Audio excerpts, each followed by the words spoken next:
Hi students, how are you today? I hope all of you are doing good. So today we will learn about the quest narrative and viewpoint narrative. And I think this will be a little bit long video because we have a lot of things to learn. And I plan to finish up the different 4 types of storytelling in this class. So I guess this video will be a little bit bigger. So that's not a problem, I guess. Now we have learned in linear narrative and non-linear narrative in the last 2 classes. And we are left with quest narrative and viewpoint narrative, or we can say as a point of view, narration in point of view. First, we will talk about quest narrative.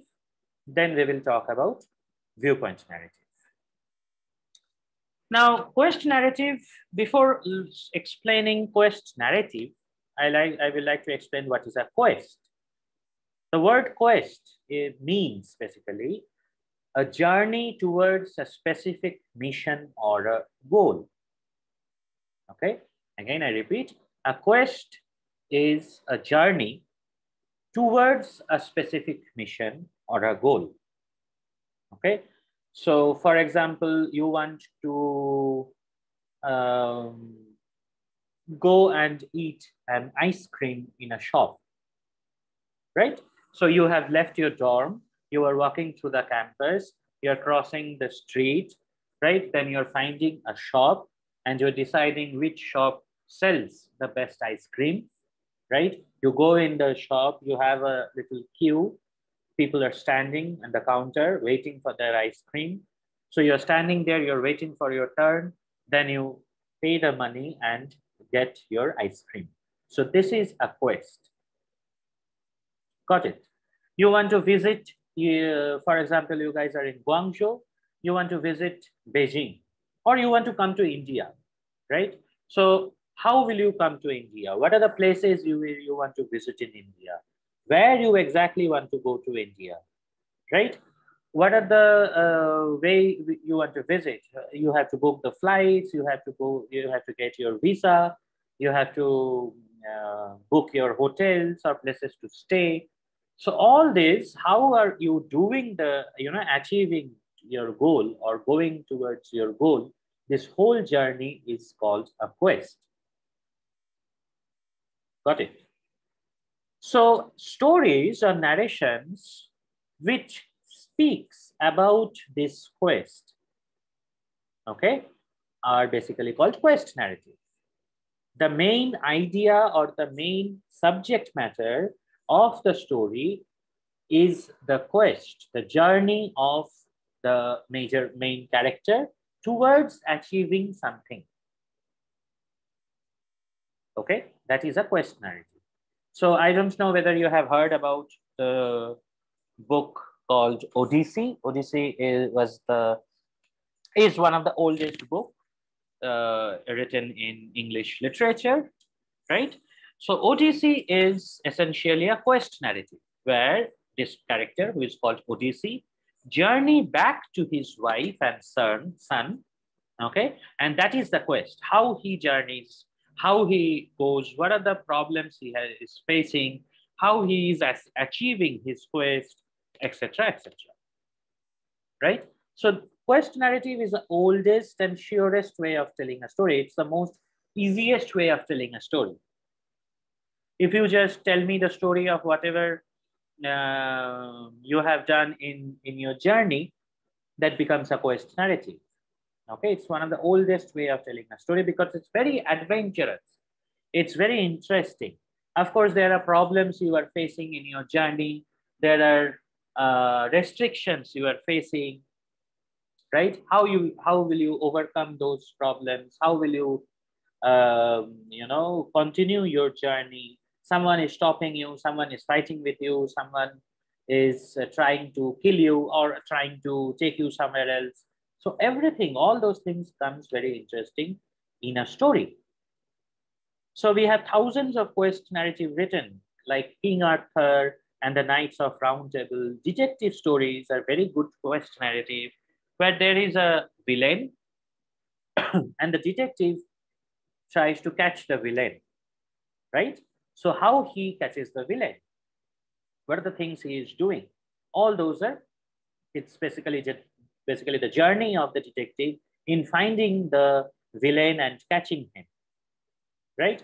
Moby Dick is a very good film, which is a quest narrative, and there are a lot of examples like this. I will show you one or two examples also. So quest narrative, again, it's basically a very simple form, and the author describes his desire or her desire to do something, see something, experience something, and or discover something, right? There can be fantasy stories, like there is a dragon, okay, and the main point of the story is this there is this big king, and he wants to find the dragon, right? So how he finds, and the dragon is living in a mountain, and how the king is going to search for the dragon in the mountain, and finally he finds the dragon. So whatever he is trying to do, whatever his journey is all about, is a quest narrative. It becomes a quest narrative. The description of the goal for the quest encourages a sense of seeking, questioning, and curiosity, propelling the leaders into a narrative. So you have to very well, very nicely describe the goal of the quest. What is your basic goal? What is the specific mission, right? So that is very, very important in a quest narrative, right? And when you are doing that, when you are writing a very interesting mission, when you are writing a very interesting goal, you are actually putting, in your viewers or in your readers' mind that they are also traveling with you, right? They are also traveling through all the hardships, to all the restrictions, to all the the problems you are facing, everything, right?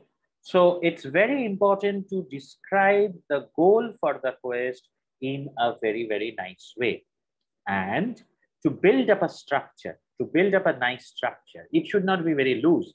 That the character is journeying. He is going through a forest, and he crosses the forest very easily. Then it will be boring, because a forest will have a lot of animals. There will be snakes, and he can. I mean, if you're traveling alone in a forest, you can even lose your way, right? You can be lost in the forest. So all those things you have to include in your story. You have to be very realistic that if you are traveling through a forest, you are facing, you will be afraid of the night time, because the tigers and the dangerous animals can come out at the night time. So you have to put the suspense that whether the character can cross the forest during the daytime, or if when there is nightfall, what the character is doing, right? All these small things. And when the character is seeing like a lion or a tiger in front of him, then what he is doing, how he is saving himself, right? He might be going up on the tree, or he might be finding a place to hide, right? Or he might be finding a way to just fear of the tiger, right? So all these small things you need to include in your story, or else it will be flat and static. It's not going to be interesting. So how you describe your quest, number one, and number two, what are the things you are putting in your journey? What are the things you are putting in your travel towards your specific mission? That is very important for your quest narrative, right? So you have to think like this, that you have to build up the structure of the story very, very properly. You have to build up the suspense very, very properly. Even there are horror stories which are quest narratives, so you have to build up the suspense. You can't just show the ghost at the first scene, right? If you just show the ghost in the first scene, everybody will know how the ghost looks, what the ghost does, right? That fear factor will go up. So in many ghost films, if you guys have seen some ghost films like Annabelle and what are those other films, all those ghost films, you will find that they will keep the suspense. They will not show the ghost in the beginning. right? After some time, there are strange things happening, and after some time, they will show the ghost. And there are characters who will try to run away from the ghost or just try to get rid of the ghost, etc. So that will be very interesting way of showing the story. Okay, so even though the form of the story is very simple, there is a character and the character wants to achieve something.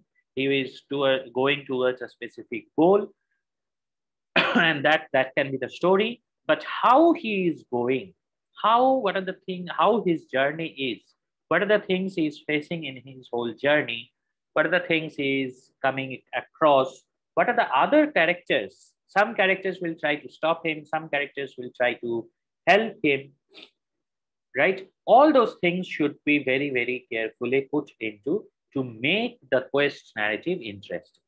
There are many quest narrative stories which are not interesting at all, right? Because it's not properly given, those details are not properly shown, and you can get an idea at the beginning only, okay, this character will solve the problem, will reach his goal. That time you lose your interest in reading the story or in seeing that those films. But when there are so many problems that at some point in the story or in the film, you feel that, oh my god, whether the character will fail, whether the hero will fail in reaching his specific goal. Again, something happens and he tries to overcome those problems and he finally reaches. Then it becomes very interesting. Got it? So quest narrative can be written in a number of points of view. First person, that I went to find this thing, or I went in this journey, like that, right? Third person can also be used, that Professor John is in the quest to find the lost map, for example, right? Or a description of a scientist searching for a cure for the cold, or let's talk during this time, the the pandemic, the coronavirus, they're trying to find a cure for this. So you tell the journey of a scientist, right? So in this way, you can also talk in a third person or in a first person, that I have gone through this and I am going to this journey to find it, like that. So any story, when you are writing, you have to think about in which point of view you will write, whether it's first person, second person, or third person. First person is I, second person is we, third person is he or she when you are talking, like that. Okay. The object of quest requires great exertion on the part of hero. The hero must be very, very important. Hero or heroine, a female character or a male character, whatever might be, who must overcome many obstacles, typically including much travel, right? You have to go from here to there. I guess you have watched these movies of James Bond or the Bond series, Bond's Identity, right? John Wick, I guess you have watched. So all these are quest narrative, right? So this hero is a very strong character. He can do a lot of things. He can go through a lot of situations. A lot of work is of the hero, right?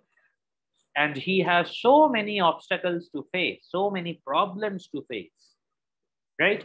So like I said, at one point you will feel that he might fail, but finally he will, sometimes he will achieve, or sometimes maybe some quest narrative the hero does not achieve, but he's trying to look for. And he is traveling. So mostly a quest narrative, as I said, the journey is very interesting. So it can include a lot of travel. He's going from this city to there, that city to there, and through forest or mountains or deserts, like this. So a lot of quest narratives has a lot of journey. Okay.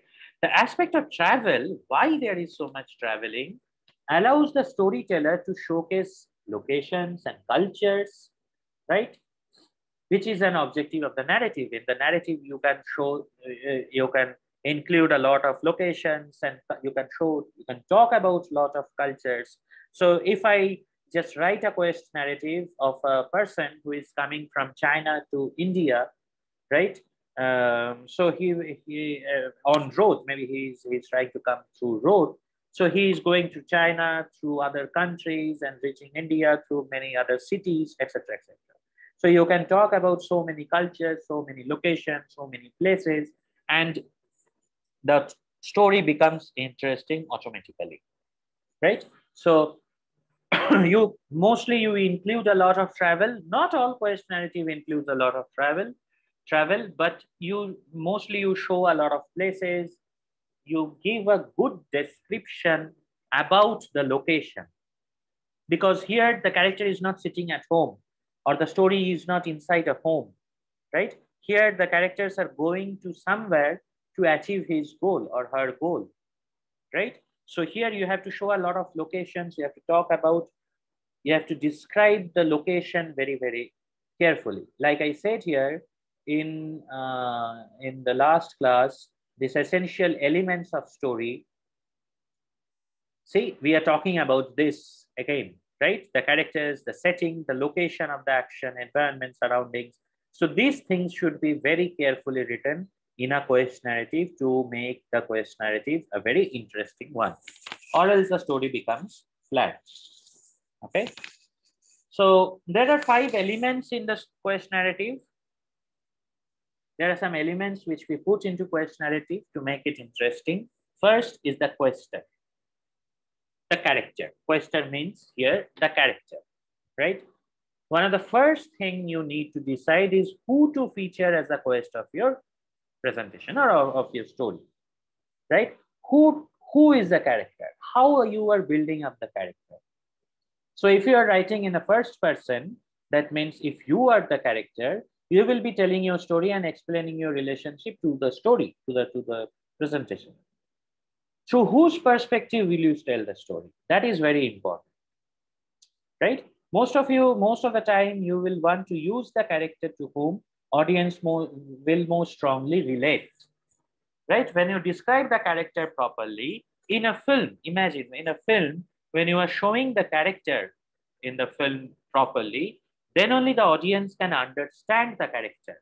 Then only the audience can actually understand why the character is going towards this quest, why the character is going towards this journey, right? That is why what they do, they sometimes tells the backstory of the character. Before this quest began, what the character used to do. Got it? So that is very important. So unless and until you describe or you decide on your quester properly, the quest will not make any sense. Why this character is going for this place, or why this character is searching for this one? You will not find any answer to those questions unless and until you describe the character properly, for which sometimes you have to tell the backstory. You have to go in flashback and tell the backstory of the character. Sometimes in these assassination stories, right, like John Wick or like James Bond, they show that the character faced a lot of problems in his past, or he lost the villain killed his, maybe his girlfriend or his wife, and that is why he is so much after this villain. He wants to find the villain and kill him, right? So once you got that backstory, that okay, the villain had killed this hero's girlfriend, then you get a big reason that why this character is going through so many hardships, so many problems to find this villain and kill him, right? Or capture him. So this is why it's very, very important to decide on your quester, on your main character. Second is a place to go, right? We sometimes refer to a great narrative or speech as being moving, that it's like moving, it's like journey. It's not that I have gone from point A to point B. It's not like that. I started from point A, then I faced this problem in here, then I faced these people, then I talked with these people here, then the road was blocked, then I was traveling in the river. All this detail, if you write, then you can actually, the reader or the, the film, the viewer, they will feel like as the story is moving, right? It's not just a narration.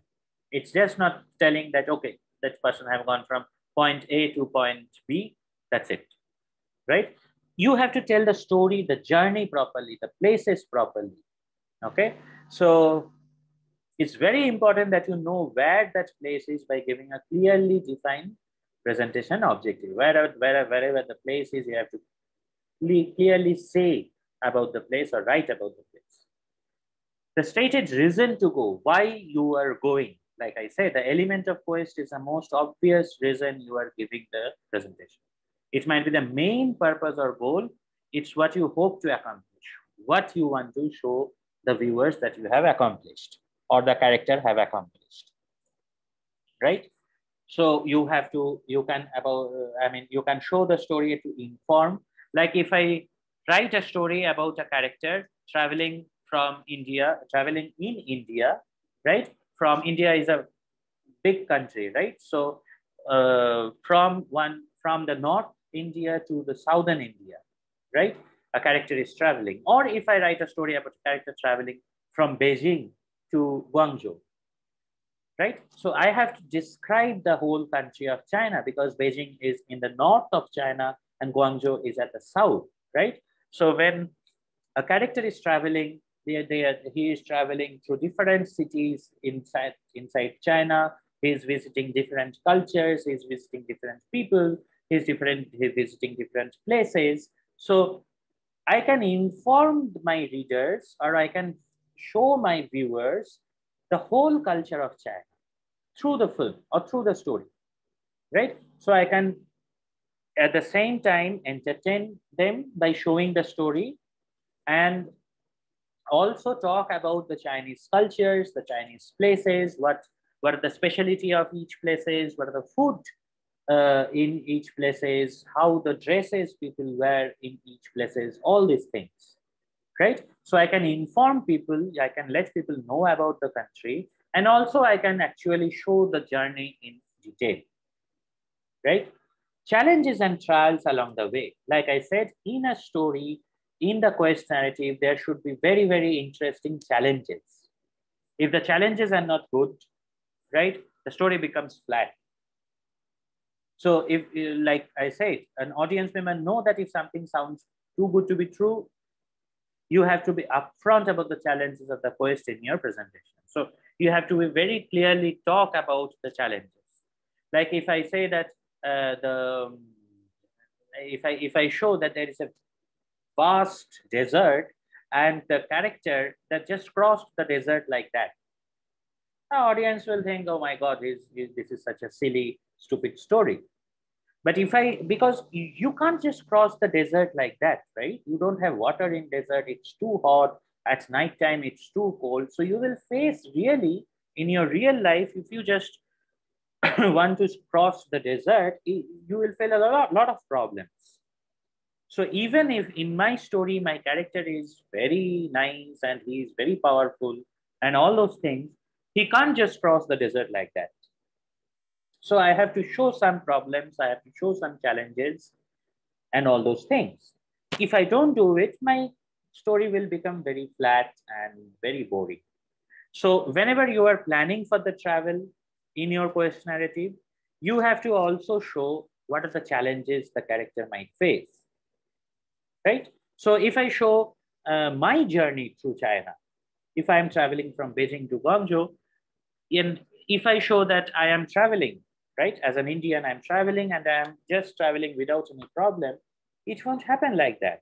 There might be in some places where because I don't know the language, and some people might know English, might not know English, right? So there is a communication problem. I can't find a place, proper place to live because I'm not, I don't know the place properly, right? So all these problems I will really face. So if I just show that I am traveling very smoothly, there is no problem, the audience will not believe. Got it? So as you have to state the proper, you have to write about the main purpose or goal. Why do you want to show this journey? You also have to make the journey realistic.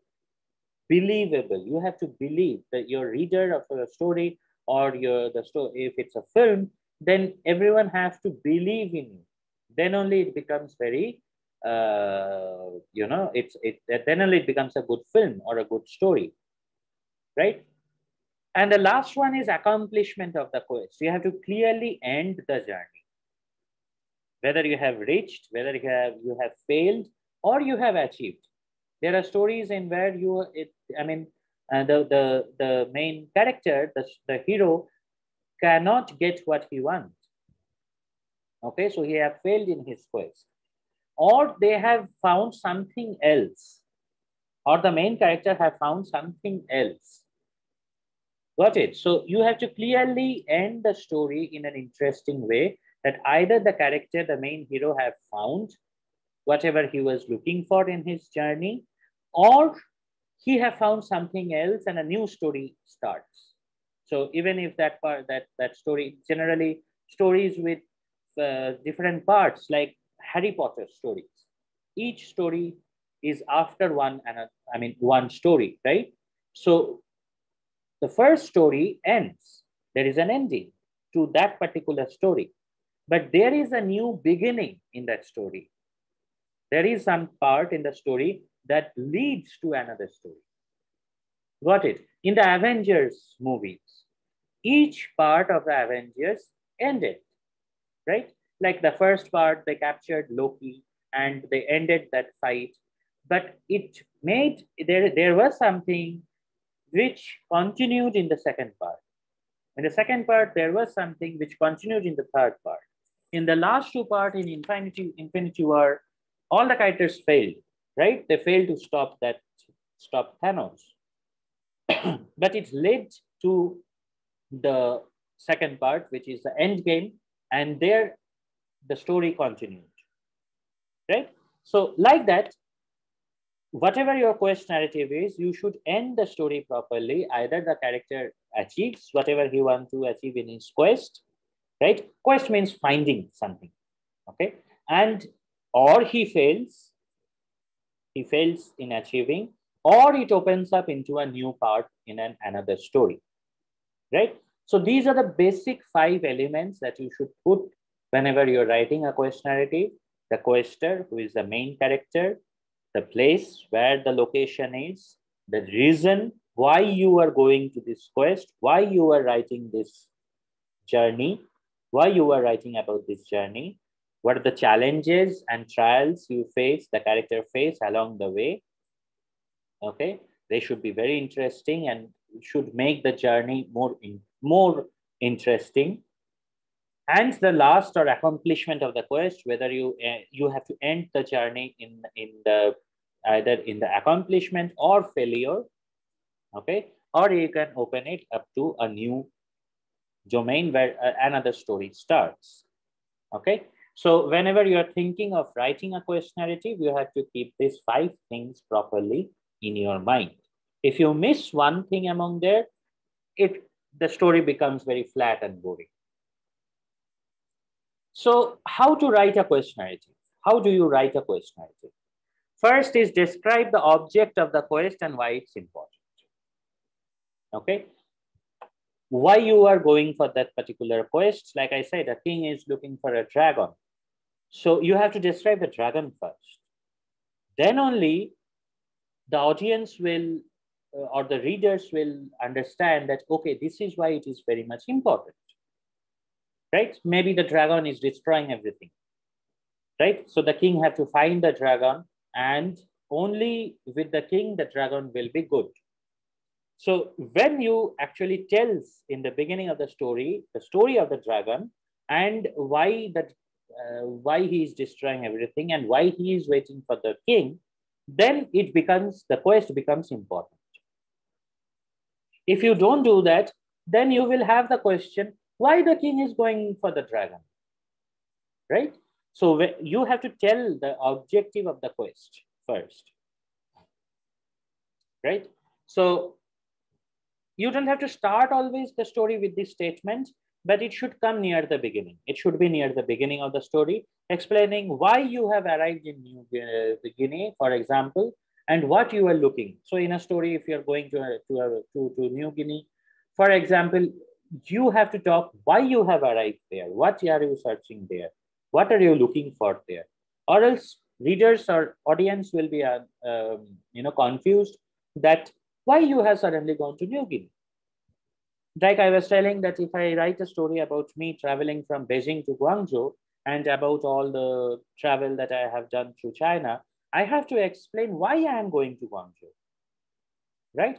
Why I have gone to Beijing. So this why question, why, this is very, very important in a quest narrative. Set out on the quest, what do you bring? How do you prepare, right? So you can't just go through go in a quest with your mobile phone. Correct. So you have to prepare for yourself. I mean, for the journey. So if I have to, if the king is going to capture the dragon, he knows that he is going in a dangerous mission. The dragon lives in a mountain covered with forest, so he has to go through the forest. He has to go through the mountain, go up to the mountain. So he has to prepare himself. How do he prepare himself? He has to find the best horse. He have to get his weapon properly, right? Because he can face a lot of problems. So if you don't tell all those things, then again, the readers of the story, they will be confused that how he's going in that in that quest. So beginning of the quest, if you just tell all those things, again, the readers or the audience, they will know that, okay, this is going to be a dangerous mission. This is going to be a dangerous journey. Got it. So you have to prepare the character as well as the readers or audience to begin the quest. Personalities, who will accompany you on the quest? Who is the person or persons who will help you complete it or attempt to stop it, wrap it? Okay. So you have to, mostly in a story, there is not one single character. There are multiple characters. Minimum 3, 4, 5, 6, how many ever characters they can come. So mainly if there is one major character, the main character, there will be 2 or 3 supporting characters, right? Who will help the person.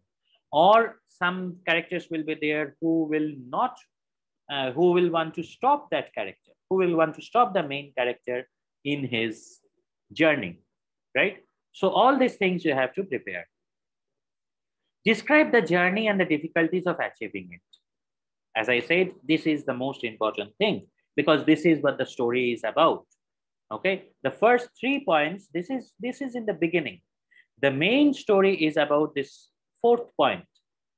Describe the journey. The main story is this. What are the difficulties of achieving it? Remember to use scenes to highlight conflict and drama, showing rather than simply telling and making the story come to life. So if you just simply tell the story that the character, the king is journey, is going to capture the dragon through the forest, or he crossed the forest in overnight.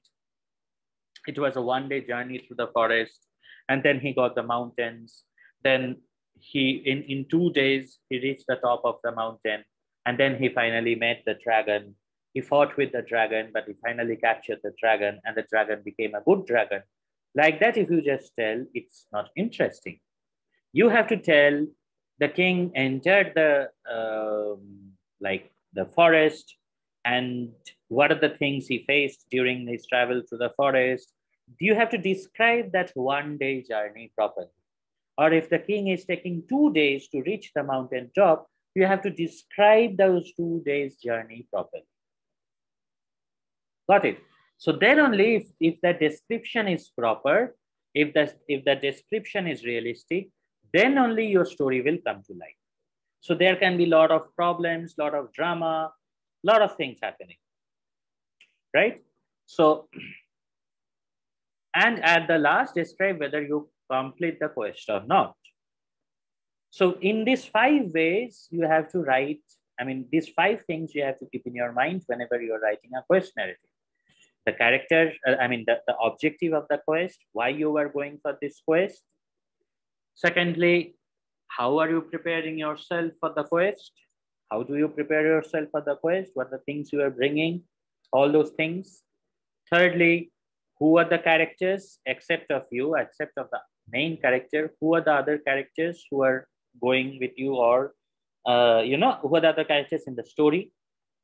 Not necessarily they will come everyone at one single time. There are different parts of the story where they will come.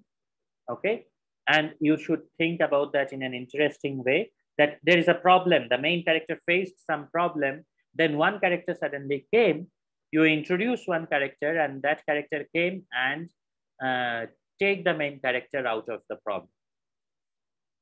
Got it? So in this way you try to introduce some characters, or you fall into a problem because of some character, right? You have to write that properly, you have to plan that properly and describe the journey properly. That is the main part of the story. What are the difficulties, how the journey is in detail, right? Including the conflict, the drama, rather than simply telling the story. If you just simply tell the story, not describing the journey in detail, it becomes very boring.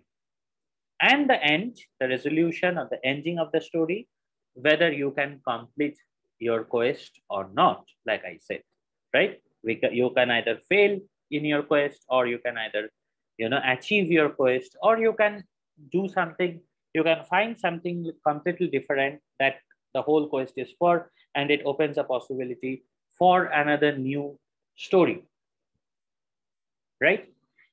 So again, just to talk about the points in a short way, quest narrative is a journey towards a specific goal or mission, right? It's one of the oldest way of storytelling. There are a lot of famous stories, a lot of famous films which talk about quest narrative.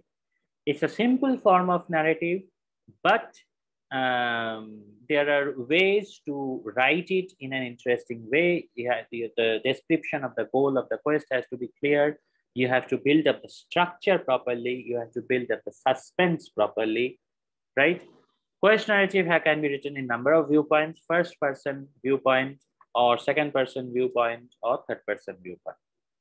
The object of the quest requires the hero to be the main character, right? You have to explain the hero properly, all right? So for that reason, you can tell some backstory of the hero, why the hero is going for his journey, why the character is going for that quest, right? So you have to make the journey interesting and believable. So 5 elements: the quester or the main character, the place, you have to describe the place, stated reason to go, why you are going for this quest, challenges and trials, what are the problems you are facing, etc. And the final one, how you end it. What is the accomplishment of the quest? Why you have gone for the quest and what you gain at the end. By way of writing a quest story is basically the same. It's the objective. You have to fix up the objective very strongly. Then you go for the quest. What are the things you should prepare? What are the characters coming inside the story? How is the journey? A detailed description of your journey. That's the main part. Okay, this 4th point is the main part of the story. Whether you complete your quest or not. Okay, that's the last part. So if I just show you in a picture, the quest narrative is like this: a hero's journey, right? It's the how the hero is going, what are the things he is facing. There will be some helper, other members coming in. So mostly till a point, the hero is traveling alone. Okay, he don't have any support. That is why he is a hero. He have thought that, okay, let me achieve it. I am alone. Let me achieve it. Right? He's very brave. So at one point, there is some beginning of a transformation. Some point, some problem is coming. Then he have got some helper or some other characters to help him. Right? There are challenges and temptations that they all face some challenges. Then again, a major point, the revelation, a major point in the story, the major conflict in the story. Then how he comes, he transforms, then he moves into completion of the text, of the quest. right? Then again, he come back as a hero or he continues his journey. If he achieves something else, like I said, you can either end the quest or you can open up new possibilities of another journey. Then again, the hero's journey continues, right? So it's like a cycle. And basically, the structure of the narrative is like this: beginning, you setting of the scene, the main characters, then the problems are coming, the rising action, how it moves towards action, then the climax is coming. This is the climax, right? This is the climax part. This is a problem, it's coming, then it comes, this part is the climax part. Then it's finally falling and denouement. I mean, the end of the story, right? So this is the quest narrative. I guess it's a little bit clear to you. Let me show an example of some films where quest narrative, the films which are based on quest narrative. One film is, I don't know whether you have seen this film.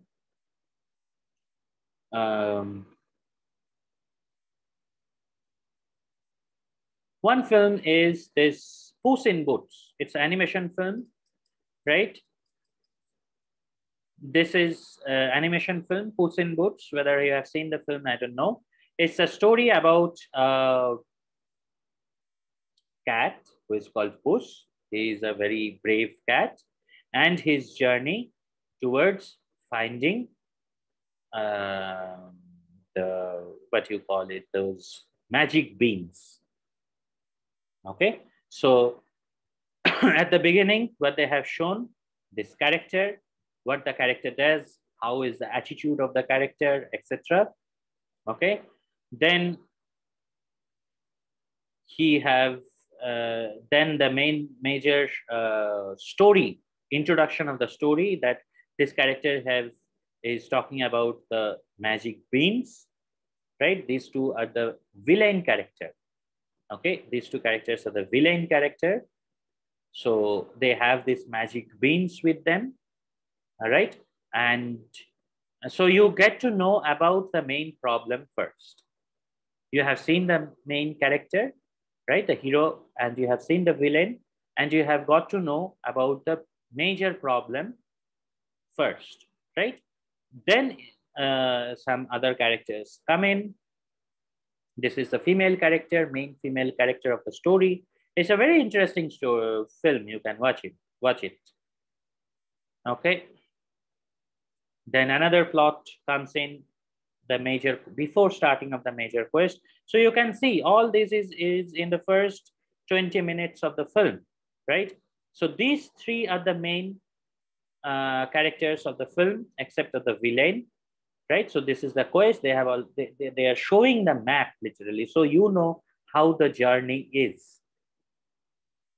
Because it's an animation, it's much simply told, that it's a simple way of storytelling. So when they show this map, right, it you know how the, what's going to be the quest, or how difficult the quest is going to be, etc., right? So first 20 minutes you introduce the characters, you even show the villain character, you talk about the major conflict, okay, major problem, all right? Then you talk about the backstory. You will hear there is a flashback. All these are flashback.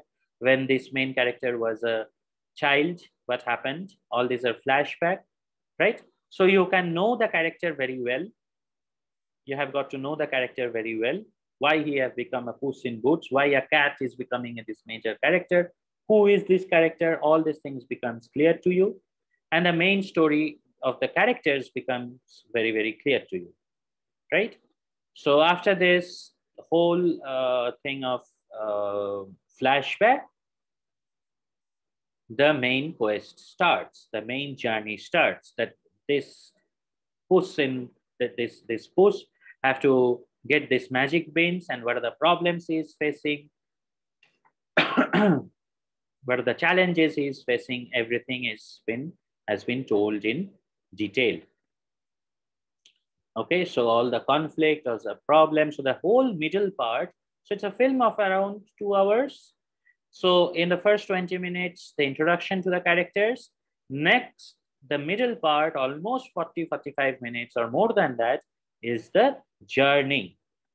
And it's been shown in extreme detail with all the problems. Like here there is a big goose, like a huge duck.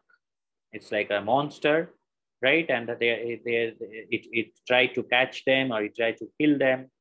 And they have got this golden goose and how they have escaped. And it's very adventurous. In this part will be very, very adventurous. Got it? So, because this is the main part of the story, the quest, okay, the journey. So all the parts of the journey will be shown in extreme detail. And then the plot point, he is basically, it's been revealed that he is the villain. So you got to know now that he's the villain. Just, I'm muting for 1 minute.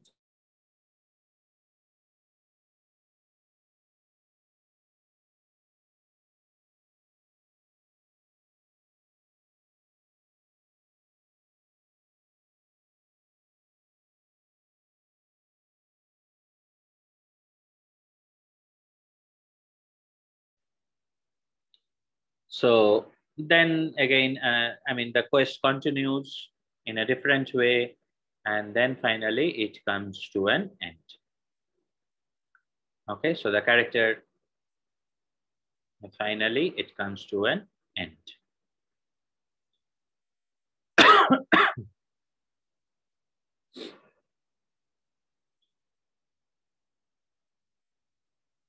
So this is how quest narrative is. Another example I will like to show is a film called, I don't know again whether you have watched it, The Martian. I don't know whether you have watched it. You can watch this film also.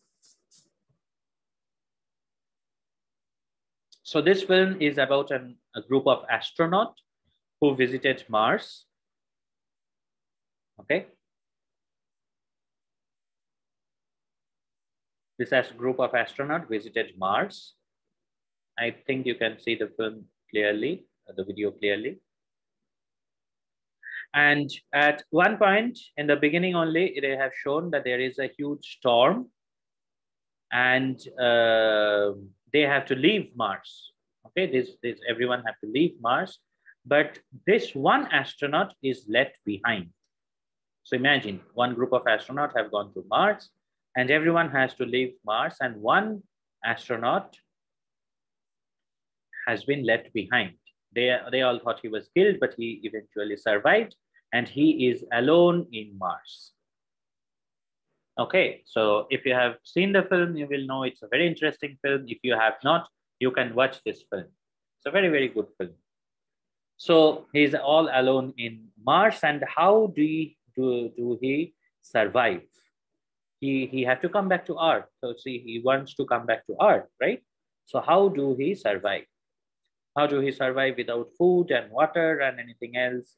So that's the whole film is all about. So first, again, here also by first 10, 20 minutes or 15 minutes, the problem is shown. What is the problem? The problem is all of the astronauts left him alone in Mars, right? And in this interviews, I mean, in this part, the character speaks that he have to, in this part, just a little bit. So here there is a monologue, there is a dialogue. Here the character speaks that he have to come back, he have to survive and he have to come back to Earth, right? So this is just 15 minutes of 2 hours, more than 2 hours film. So first 15 minutes, the problem is shown, the character is shown. The major characters, the problem, everything, the setting, everything is shown. Where it is happening, where the story is happening, what the story is about, they have told. Now it's time for the journey. How the character survives. He does a lot of things. He tries to contact Earth and I mean, all the problems he's facing to contact Earth, all the problems he's facing to live alone in and survive alone in Mars, right? All those things is the main part of the story. So all these characters coming in, some characters want to help him, some characters say, no, it's not possible to bring him back, all these things, right? So majorly how he is surviving alone in another planet itself. Got it? So that's the whole quest about. And in the last comes the climax when the other group of astronauts who left him plan to came back to rescue him. Okay, so that's the climax and how they got catch hold of him and put him in the ship back to Earth.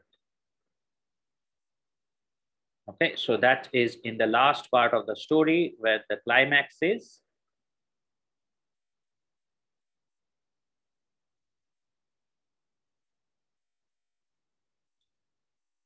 So here he tries all through the space and all those things, and finally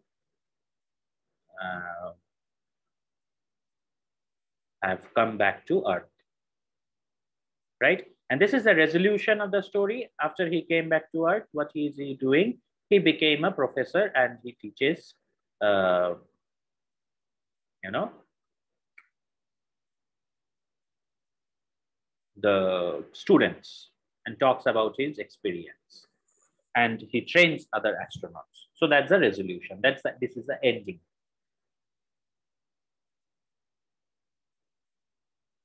So this is example of quest narrative. There are other films you can watch, the Hobbit films. You can watch the John Wick and all other films. I will in the live class I will tell some more examples also.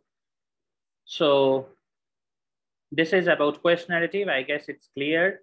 If there are any question about quest narrative, we can ask in the class. Now we will talk about the last form of narrative, which is viewpoint narrative. This is the fourth type of narrative, which is called the viewpoint narrative. Narrative point of view is the perspective of the narrator. Now, if I am telling the story, if I am writing a story, what is my idea? I am not talking about what another character have done. I am talking that, okay, that character is doing this, but how he is doing this, what are the things he is thinking about, how I am feeling as a narrator or as a storyteller, how you are actually thinking about another character's activity.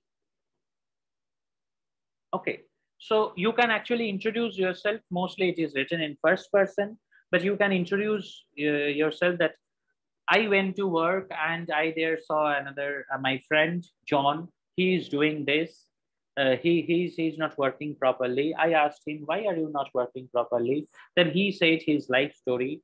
He has been facing a lot of problems in his personal life and he's having a shortage of money because he's in between jobs. He do not like this job. So he's John's story you are telling, but it's related to you. The character is your friend, right? So viewpoint narrative is when you are closely related with the major character in the story, or when you are the major character in your story. Okay, so the reader assumes that this character is closely related to the story's action, either the main character or someone else, someone close to the protagonist. Protagonist means the main character. Okay, so you can write it in second person point of view also. Second person is structured around you, right? That you thought you could do it like this. Third person is the author is narrating the story about the characters and refers to them with the third person pronouns. He was hungry. Why he was hungry? Because he didn't have any money or he couldn't buy food. So I helped him. And so he was hungry. He couldn't help. I mean, he couldn't buy food and all these things you can write. But it has to be a viewpoint. It's not about narrating like a quest narrative. It's not about showing the journey of just a character, but it's like talking about the character, talking about the character's emotion, talking about the character's feelings, like you know the character very well. If you are writing a story about your own mother or your own father, right? Then it's, you know them very well, right? You know them for all your life, how they think, what they does, how they feel, etc., etc. So that time it becomes a viewpoint narrative. Got it? So examples of viewpoint narrative: 1,000 injuries of Fortunato I had borne as I best could, but when he ventured upon insult, I vowed revenge. So this is a first person narrative in one story. Okay, this is the name of the story. Another example: a boy crouched on his nail keg at the back of the crowded room, knew he smelled cheese. So it's like you are thinking about the boy. You know what the boy knows, or you know, you can read his mind, right? Because the boy knows the boy smelled cheese, and you know it also. And more from where he sat, he could see the ranked shelves, close packed with solid, squat, dynamic shapes of tin cans, whose level his stomach read, not from the lettering which meant nothing to his mind, but from the scarlet devils and the silver carve of fish. This, the cheese which he knew he smelled, and the hermetic meat which his intestines believed he smelled, coming in intermittent gusts, momentary and brief between the other constant one. The smell and sense just a little of fear, because mostly of despair and grief, the old fears full of blood. So you can read it later in detail. I guess I mean, I know you have not understood it properly, but whatever, you can understand that whoever is writing the story, it's written by William Faulkner. Writing the story is a very good example of third person limited point of view. That means he knows the boy very well, as if he can read his mind, whatever the boy is thinking, how he is feeling, what is his emotional state, right? That is very, very clear. So the reader experiences the scene in which the boy's father is being tried for arson. I mean, in which the boy is like, you know, that the boy is described, right? And it's very detailed. This description is there about the boy's feelings, about the boy's thoughts. Got it? So this is a narrative point of view, or a viewpoint narrative. Everyone else said of her, she is such a good mother, she adores her children. Only she herself and the children themselves knew it was not so. They read it in each other's sides. So here also, as if it's a story of Lawrence, D.H. Lawrence, very famous story, The Rocking Horse Winner. You can find the story. It's also translated in Chinese. You can find it and read it. So here you can actually read the reader sees the thoughts of both mother and children. That everyone else thought that she was a good mother, she adores her children, only she herself and her children themselves know it was not, right? So as if the readers knows the thought of the mother and also the children. Got it. So when you give a very, very close perspective and knowledge about the characters, okay, their thoughts, their emotions, their feelings, etc., it becomes a viewpoint narrative. Okay. Four ways to use viewpoint narrative. How do we use them? Is to create suspense when the reader knows more than the character. So, for example, in Dracula, we all know who Dracula is. But in the story, the character does not know. The character is first time going into this castle, and there he met this Dracula. But we already know who Dracula is. We know before reading the story also, we know that Dracula is this bad guy who drinks your blood, right? So that time when you describe how the characters is feeling, how the characters is seeing all these things, it you know, you feel like you are on the edge of your seat. It becomes very suspenseful. Create an unreliable narrator, that when the first person narrator knows more than the reader, Okay, but he does not tell all those information. He does not tell everything to you. Some parts he is telling, okay, but he's not telling everything. Like Gone Girl is also a film and a story, right? So Gone Girl, a film. In the film, they show that who is telling the story, he knows that this girl, how this girl character is, but we do not know, right? So he is giving us small hints about this character, but we don't know how this character is basically, right? Create comedic irony. For example, a character in Gulliver's Travel. Gulliver's Travel is a very famous story by Jonathan Swift, very old story, in which a narrator tells a lot of things which is very comedic. I mean, he is telling that in which he believes that he believes he's not telling a comedy thing, he's not telling a joke, but you know it's a joke, right? So it's like creating a stupid character. So the first person narrator knows so much less than both the reader and the other characters that it creates comedy. So you feel, oh my God, this I know, I can understand, and the character who is doing this cannot understand, right? So it becomes a comedic irony. Create tragic irony. You feel the characters know less than the reader. You know that this is not going to end good, okay? But the character does not know that, and he is dying or something is going wrong. But you know, oh my God, this is going to get wrong, right? So as a reader or as a viewer, you know that this is going to get wrong, but the character does not know, right? So that time it becomes a tragic irony.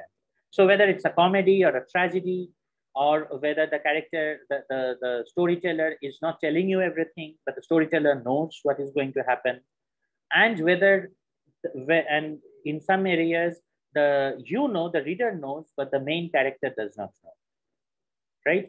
So all these are viewpoint narrative. We can use viewpoint narratives in this kind of examples. It's very simple. Do not get confused. Viewpoint narrative is basically when you are talking about a character, or in a first person when you are talking about yourself, in a way through the story that you are speaking about the characters, ideas, emotions, feelings. You are inside the character's mind. You are not only going into a journey, or you're not only reading the story, whatever it's happening, you're not only reading the events, but you are actually reading the character's mind, how the character is feeling, how the character is thinking, etc. Got it? So it focuses on the characters a lot more than the overall story. It focuses on the characters a lot more. So this is an example, I mean, a flow chart of viewpoint narrative. It can be a little complex at times. So you have to first decide whether narrative is written in first or third person. If it is first person, that means I, me, we, us. If the character is written like that, we have done this. We as a group have gone there. I am doing this. This is the first person. Is a major character telling the story? Okay. If yes, then first person singular major character is telling the story. Then he is the major participant in whatever it's happening, right? Is the story written in present tense? Got it? So either yes or no, or something you are telling in the past, or you're telling something which is happening now, or whether the major character is not telling the story, then he is a minor participant. Then he can read other people, then he is writing that other people are feeling like this. I am not doing anything, but the others are doing this thing, and they are feeling like this, they are thinking like this. Got it? Or it can be written in a third person, he, she, they. In that way, do you know what any of these characters are thinking? If yes, do you know what most of the characters are thinking? For example, 3 or more characters are thinking. Then if yes, it's called omniscient narrative. And if no, it's called limited narrative. Only few people, like for example, here, this example is an omniscient, if this example is a um, limited narrative, where only you talk about one boy's emotions. So it's a third person limited point of view. Got it? So when you're talking just about one person, one characters, so in your story, you might have 10 characters. You are not talking about the emotions and the feelings of 10 characters. You are just talking about the emotions and feelings of one or two characters. Got it? Then it's a limited point of view. But when in, for example, this story, okay, here it's three characters over here. I mean, or three or more, the mother character and the children, right? So when you're you know what all those characters are thinking, then it's an omniscient narrative. Got it? So if you know most of the characters are thinking, it's a omniscient narrative. If only you are thinking, you know about limited one or two characters, you're writing about their emotions and feelings and etc. It's a limited omniscient or limited narrative. And if you do not know what any other characters are thinking, do you know any of the characters' history or background? Okay, it can be yes or it can be no. So this is how we plan for a viewpoint narrative. There are a lot of films. I did not find any film separately as a viewpoint narrative. There are a lot of examples and a lot of films where the characters is speaking about another character closely and they're showing about another character's emotion, feelings, etc.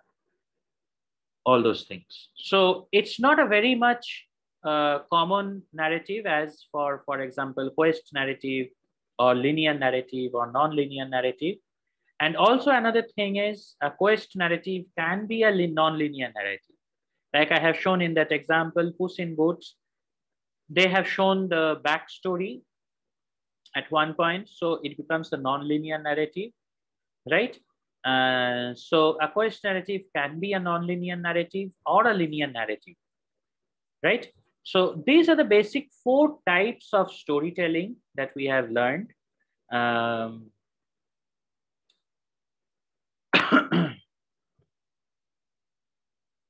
linear narrative, non-linear narrative, quest narrative, and viewpoint narrative. These are the four basic types of storytelling. There can be others if you are just looking into internet and trying to find out types of narratives. You can find some more, but mostly all other narratives can be included inside these four types of narrative. Okay. Again, a quest narrative can be a non-linear narrative or a linear narrative when you're just talking about the journey, or you are talking about other characters, you're talking about flashbacks or backstories, it becomes a non-linear narrative. So quest narrative can be a non-linear narrative, linear narrative. Viewpoint narrative also can be any of this.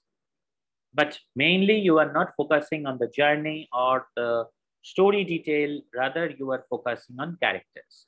So viewpoint narratives, the most important thing is the characters. Quest narratives, the most important thing is the journey. Linear, non-linear narrative, the most important thing is the story plots, right? Linear narrative, the most important thing is how your the three act structure, the acts of the story. How you were beginning a story, you are going through the story and you're ending the story. Okay, so these are the four types of narratives having four important uh, things to show. So when you're just about to show a journey, you can just write it as in a quest narrative form. When there are a lot of things, lot of small parts, sub stories to tell, you can write in the non-linear narrative form. When you have a simple story, okay, which have a beginning, middle, and end, that's it. You can write in a linear narrative form. And when you want to write about the characters, how the characters are feeling, how the emotions and the feelings and the journey of the characters are, you can write it in the viewpoint narrative form. Got it? So I guess you have understood it. If there is any questions regarding whatever we have learned today, the quest narrative and the viewpoint narrative, I know that it's a long video, but if you have any questions and all, you can ask me during the live class. Okay. At the end of this video, do not stop the video now. After this, I am attaching a short film. Okay. I'm attaching a short film. See that film. I will give an exercise based on that film. All right.